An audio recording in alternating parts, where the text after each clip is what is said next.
gentlemen, we are here in BMW stand with a great guest, Antoine. Glad to meet you and to be here in your stand near this beautiful car.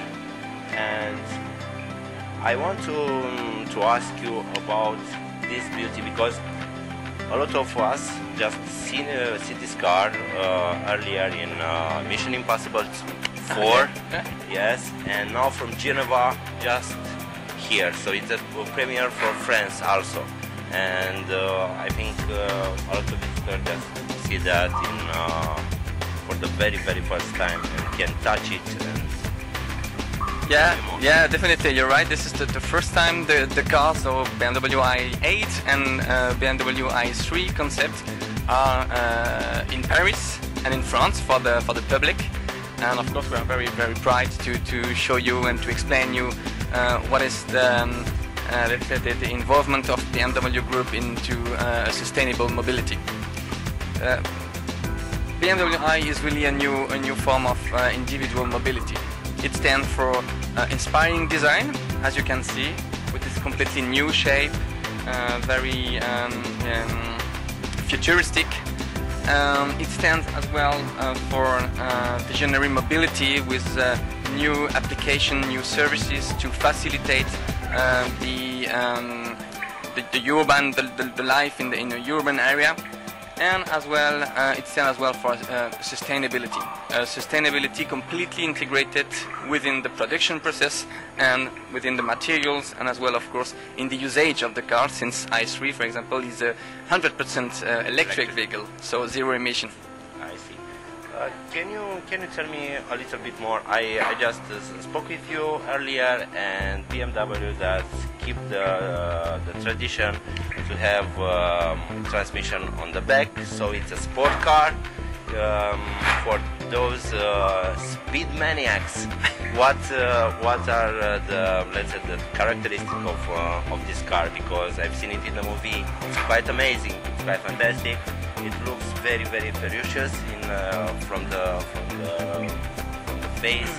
Just the same line of BMW, and it is quite amazing. Yeah, it is, but it's not only for speed maniac, as you said. Yes, this is also, I would say, in priority for people who want to take care of the environment. Of course, to have a lot of fun with their car, because this is probably the most progressive sport car in the world. But of course, it has to provide as well emotion and of course environment, and being also environment friendly. And this is what the concept stands for. So, as you said, this is true. This is and there is a combustion engine on the rear axle, like in most of the BMWs today.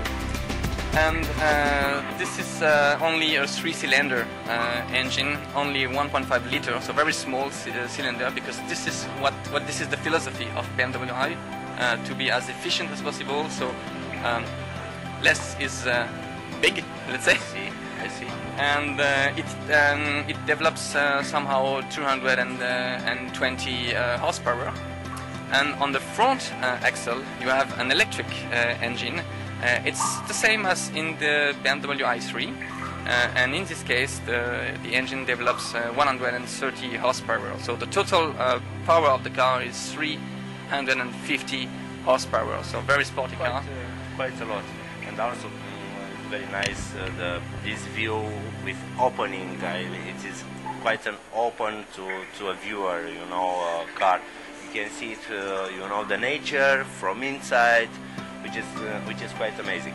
Tell me something regarding the electricity versus hydrogen. Why don't it's still possible to use the hydrogen cars as, I don't know, because a lot of people said, okay, electrical, but it can be polluted. What hydrogen, it is not, in this very moment, a solution. Yeah, I would say yes and no. To be honest with you, BMW Group is quite good at doing hydrogen cars. As you know, we have already hundreds of 7 series driving with hydrogen engines. But to be honest with you, this is also, hydrogen is also very, very complicated to distribute. So to create a distribution network is something very tough. And of course, the storage of the hydrogen within the car and within the stations is also very, very expensive. This is the first reason that lead the group to postpone a little bit the launch of hydrogen vehicles. And I would say also, on the other hand, as you said, hydrogen only produces water when it burns, so it's zero pollution. But to produce hydrogen, it also creates some issues, because you have to. It creates also somehow much CO2 to produce hydrogen. So this is not I would say the ideal solution, for instance.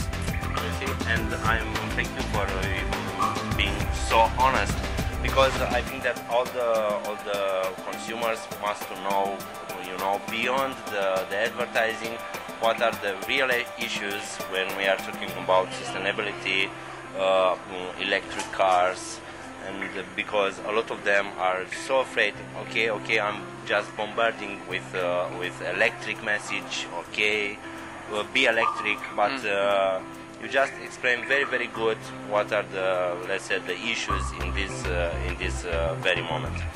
Tell me a little more regarding the other one, the i3.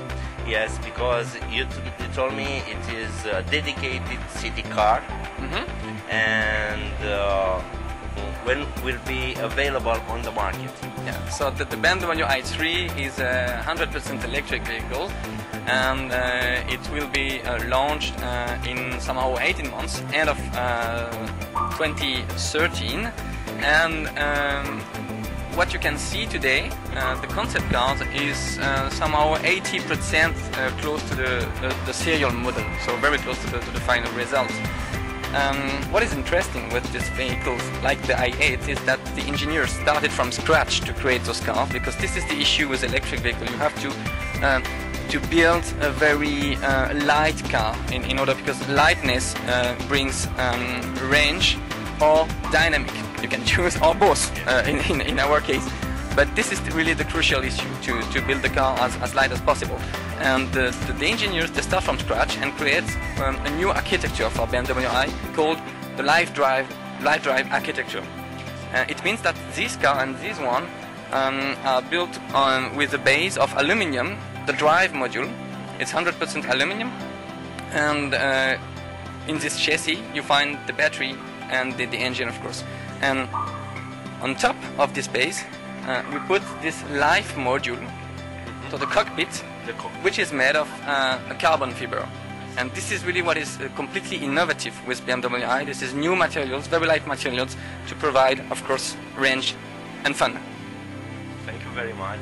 I'm Kostin from 2luxury2, and we just thank you very much, Antoine, for your kindness to explain us what are the problems and the advantages of a true amazing electric car and hybrid car, this one. Thank you very much. Thank you, Kostin.